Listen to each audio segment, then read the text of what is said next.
There's so many other cultures and worlds outside of just the Ozarks, just Springfield, just the U.S. And it's really great to explore it and have your kids get a little bit of a taste for it, too. I just think it's fun to see it through children's eyes. Yeah. And not that Ryan and I don't like taking a little trip here and there, but every time we do, we're like, oh, wouldn't the kids love this? Wouldn't it be fun to see the kids here? Another great thing I love about getting your kids in it young is even if you are just going to Texas, going over to California, exposing them to different foods, different music, different languages. Kids impression that a lot more than adults do. If you introduce that at a very young age, they're going to be a lot more open-minded as adults. Hey everyone, thanks so much for joining us for another episode of At Home with Emily, a podcast about creating a life you love. I'm your host, Emily Wood, and my special guest today is McKenzie Paquin from 417 Travel, and she is just the easiest going person, which it's funny when we talk about travel, it can be exciting, but then it turns stressful really fast. And so she's a great partner when it comes to ways to reduce that stress and travel hacks and all the things that you need to know when you're planning your next trip for your family, whether it's fall break, whether it's looking ahead to winter break, spring break, all of them, summer. There's all of those chances as a family to get away. And so that is what we are talking about today. And when I was bringing you on and talking about the episode, we talked about, let's hit on some things that anybody can do. Because travel can be huge and amazing and far, far away. But sometimes when you have littles, it's easier not to try to tackle those trips yet. Yeah, absolutely. Save those for when they'll remember it and they can manage the plane rides a little bit better. And for me as a mom, I love that we have a lot of direct destinations here. And so that's where I usually start when it comes to planning is where's somewhere that we can go to directly? Where's Allegiant flying to right now? And I know that that's what you recommend to a lot of families too. And so as far as drive destinations, where are we starting with today? So the first one, it is a bit of drive. It's not a close drive, I'm going to be honest, but make a road trip out of it. My family's done this trip many times. It's going to be Disney World and Universal, right? It's the beast. Can't beat it. Yep, the biggest, the best, the greatest park for your kids that they could possibly imagine. And it keeps changing every time you think you've seen everything. Yes, yeah. Universal is actually launching a new park this year, Epic Universe. So if you have not checked that out yet, definitely I would. It is opening now. So this summer, this winter, this fall break, if you have a quick weekend away, it's a great time to go up there. And I think, too, don't be afraid to look at the airlines because by the time that you've driven all that way, honestly, Allegiant, it's meant to be a budget travel option. Yeah, talking about gas, snacks, I mean, how many times are you guys going to have to stop for your little ones to go to the bathroom? You could have been there in 2 hours. Yes, yeah. So sometimes when you are price comparing, talk to an agent, right? Hey, do you think it's worth it to drive, or do you think I should just shell out this money for that flight and then have that hassle-free start to your trip? Nobody wants to start their trip in stress mode, right? So sometimes when you are with littles, grabbing that flight's easier, or for some people, having their own car in that destination is easier for them. They want their own minivan. Absolutely. But there are minivans for rent. Yes, as well. there are. But if you are talking about doing something like, a little bit closer to home, something in Missouri, a weekend away, camping, something like that, it is great to have your own car and have your own snacks, do a little bit of an affordable getaway that way, not break the bank, not have to take your little ones on a flight, especially depending on how old they are. But Disney, to me, is definitely something that you need professional help with. Yes. Disney, unless you've done it a lot of times. Yes, absolutely. Between all the different parks, you can buy passes that are for one park a day or exploring multiple parks a day. There's all kinds of different little things to do for your kids in between, like the Bippity Boppity Boutique. That's probably the most popular and most famous for young girls. Yes. Is to get dressed up and spend the day as a princess. Getting all of that figured out, dinners and lunches with different characters, that can be a lot, especially for a mom who's juggling a job or 2 kids or 1 kid or whatever her life may be. Reaching out to a travel agent that's not charging you any fees. We're one of the few agencies, especially around, but even in the nation, that we're not charging a service or a planning fee. You're able to talk to us about the Disney experience that you want to have, and we're able to make that come to life without you having to break the bank.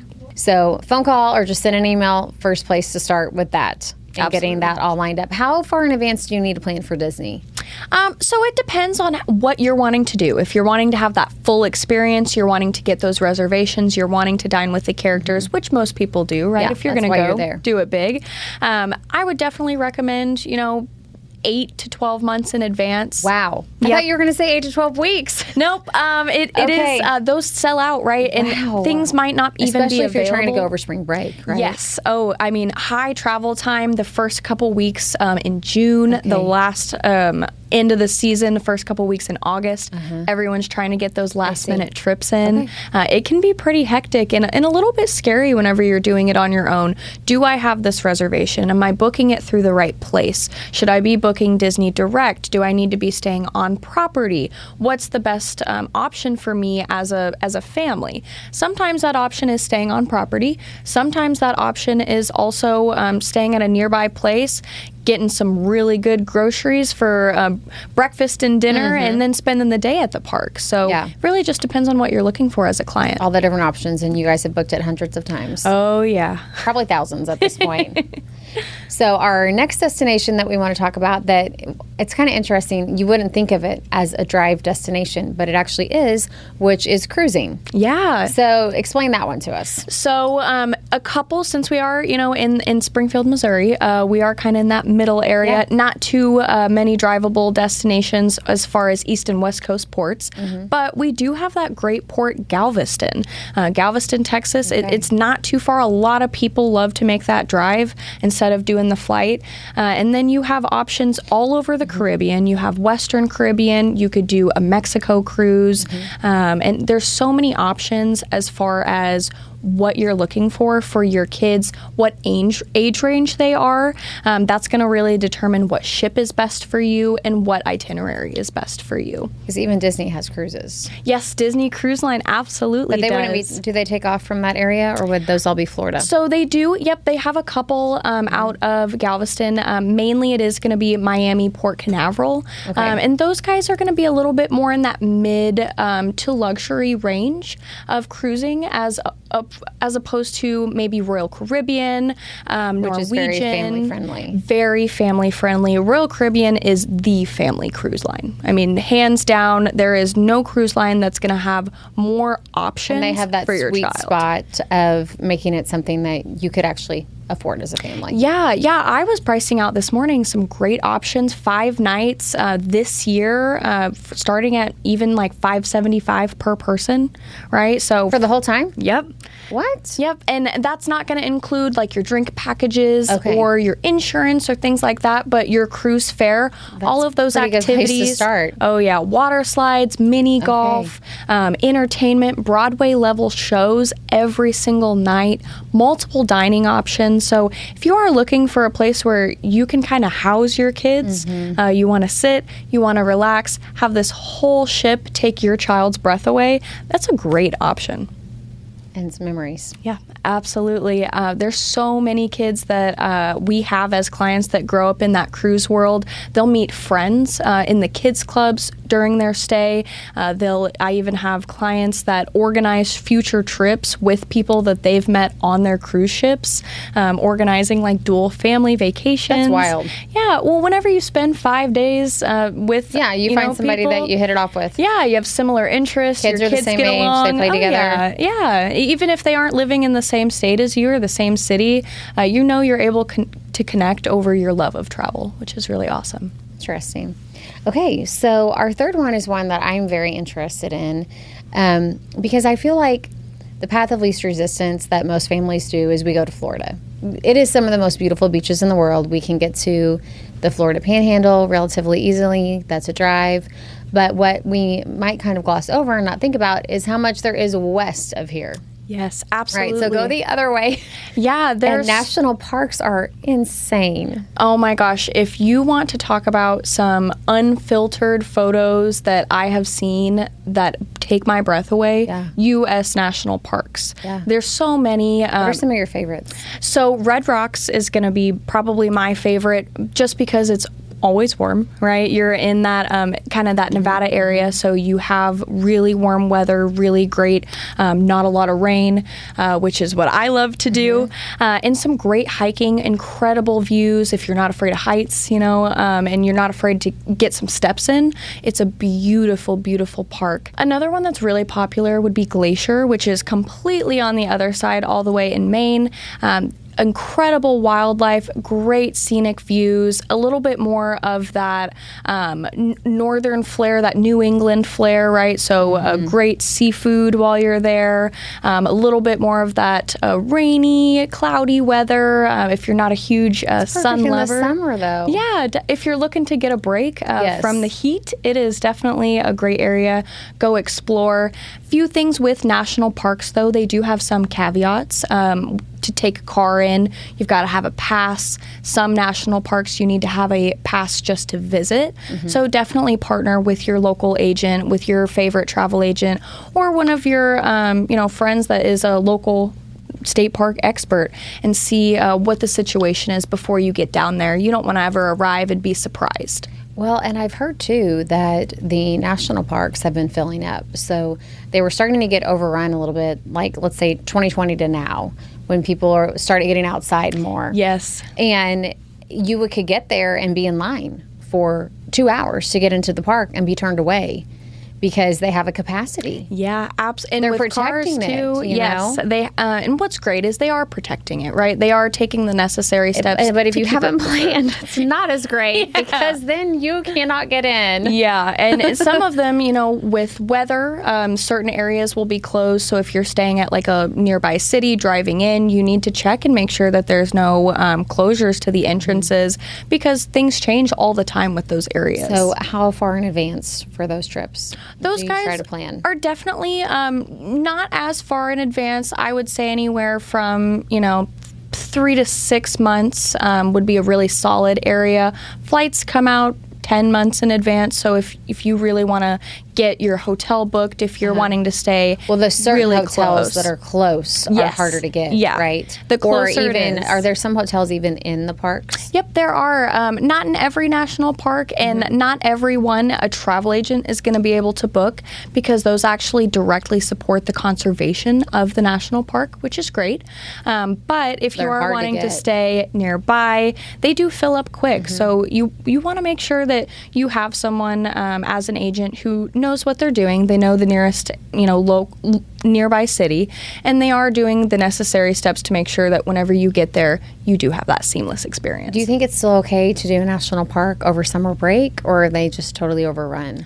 I think we still have time. We're at the end of April. Yosemite, those big ones doing the Grand Canyon. We might be outside of that area, if you will, but some of those smaller ones that are not to be shied upon, even the local one in Missouri is a beautiful park, and that guy doesn't get too filled up. So that'd be a great option. And I was going to say, too, if you can look in what you guys call shoulder seasons, if you can look right outside those busy times, which I know it's harder with the kids' school schedules. Yes. But if you can... we got lucky. I cannot remember what month that we did Sedona and the Grand Canyon. I feel like it was right after spring break. It must have been April. Yeah. And we did sort of a long weekend because you can fly right into Phoenix, Mesa, and drive to those destinations. And it was not busy at all. Yeah, surprisingly cold at the Grand Canyon, though. So we had to buy some hats at the gift shop. Yeah, checking into your kids' school schedule, seeing what days they have, maybe that Friday off or that Monday, that long weekend, you can really turn 4 days into such an incredible adventure. One of your big trips. Yeah, I mean, there's days where I fly to Mexico for 4 days. So imagine what I could do in the States for 4 days. I could hit so many national parks. Well, you're kind of a seasoned traveler. I mean, you grew up in it, didn't you? I did, yeah. I was very, very blessed. My dad was a travel agent long before we had the agency. So I I did, the travels that we did do were really only all-inclusives because that's really all he sold. And then now it's turned into us now owning this business, and we're a full-service agency. So the exploration never stops, whether it is a cruise, a national park. I'll be in Las Vegas this year. I'm going to Chile for my honeymoon. The company takes me all over, and honestly, it's the greatest part about my job is just getting to explore other cultures and worlds outside of just the Ozarks, just Springfield, just the U.S. And it's really great to explore it and have your kids get a little bit of a taste for it, too. I just think it's fun to see it through children's eyes. Yeah. And not that Ryan and I don't like taking a little trip here and there, but every time we do, we're like, oh, wouldn't the kids love this? Wouldn't it be fun to see the kids here? Another great thing I love about getting your kids in it young is even if you are just going to Texas, going over to California, exposing them to different foods, different music, different languages. Kids impression that a lot more than adults do. If you introduce that at a very young age, they're going to be a lot more open-minded as adults. There's so many things that open your kids' eyes whenever you travel, even if it is just outside of your home, outside of Springfield, just getting them into a different environment than they're used to day to day. Letting them see the ocean for the first time. Oh, That's yeah. huge. Standing with your children over the Grand Canyon. It'll bring tears to your eyes. The first time they get to meet a Disney princess. I recently took my niece to go meet the mermaids at Wonders of Wildlife. They were here and, swimming in the tanks and did the meet and greets. And, she was so nervous to meet a mermaid. You would have thought she was meeting Beyonce. How old is she? She's 3. Oh, well, yeah. Yes. So the mermaid's real. Yes. She's like, I cannot believe I get to actually sit here and take a photo with a real life mermaid. It's not an animatronic. It's a real person. Yeah. So it was really cool. Well, and while you're here, McKenzie, too, since you mentioned that, we do sometimes overlook some of the things in our own backyard. And, maybe you can't get away this year. And maybe the budget you're saving for a big trip next year. Or whatever the case is. Or, Dad's work schedule is just not going to give. You can still have some adventures in and around here where we live. People come here as part of their travel destinations. Absolutely. Springfield is not one to shy away on. I know a lot of us that are from Springfield, from the Ozarks, we always talk about Branson, right? Mm-hmm. We're going to Branson. You got to go check out Branson. Great day trip, great weekend trip at the lake, Silver Dollar City, hanging out at Tanger. All of that stuff is incredible. And it feels like a little mini vacation. Yeah, but if you are wanting to stay in Springfield, my top recommendation is to find your favorite local places, right? Wonders of Wildlife. There's nothing like it, right? People from around the world come to it. Yes, there's great areas in Springfield, like some local businesses that are catered to kids' play, like Imaginasium, where you can go spend the day, hang out with your kids, grab a coffee next door, and just relax. And you are supporting a local business. Yeah. I think the key thing is whenever you are in town, reaching out, seeing what's going on, what local events, maybe there's an art fest, maybe there's a farmer's market, and seeing how you can kind of get involved in your community as well. And the nature component too. We live in one of the most beautiful places in the world. Hit the trails. Oh, yeah. The Nature Center, even that drive to Branson, right? That drive to Table Rock Lake is incredible. Sequoia Park has some incredible trails. Nathaniel Green, the Japanese Stroll Gardens. I was just there last night. Perfect weather for it right now, number one. You gotta go check it out. And two, it's local, right? It's our area. It's our community. Let's be proud of where we're from. I'm always posting pictures of travel destinations, and then I always sneak in a little local one, And so you would say just have a sense of adventure. Yeah. Absolutely. Just look around you a little bit. Get out of your daily routine. Put your phone down. Yeah. Take your kids to go do something that maybe they haven't done before, something that's a little bit more hands-on, interactive. Hang out with them, play with them, and get out there. Create some memories. Yeah, absolutely. Thank you, McKenzie. Of course. Thank you so much for having me. And 417 Travel. We're so excited. And thank you guys so much for joining us as we dream about all the possible travel destinations and how to make them happen as a family. If you are watching us on YouTube, please be sure to like and subscribe so you're notified when our next episode drops. It's every Wednesday. You can also follow Around the Ozarks on social media and head to aroundtheozarks.com so you can sign up for our daily newsletter so you don't miss a thing. We'll see you next time.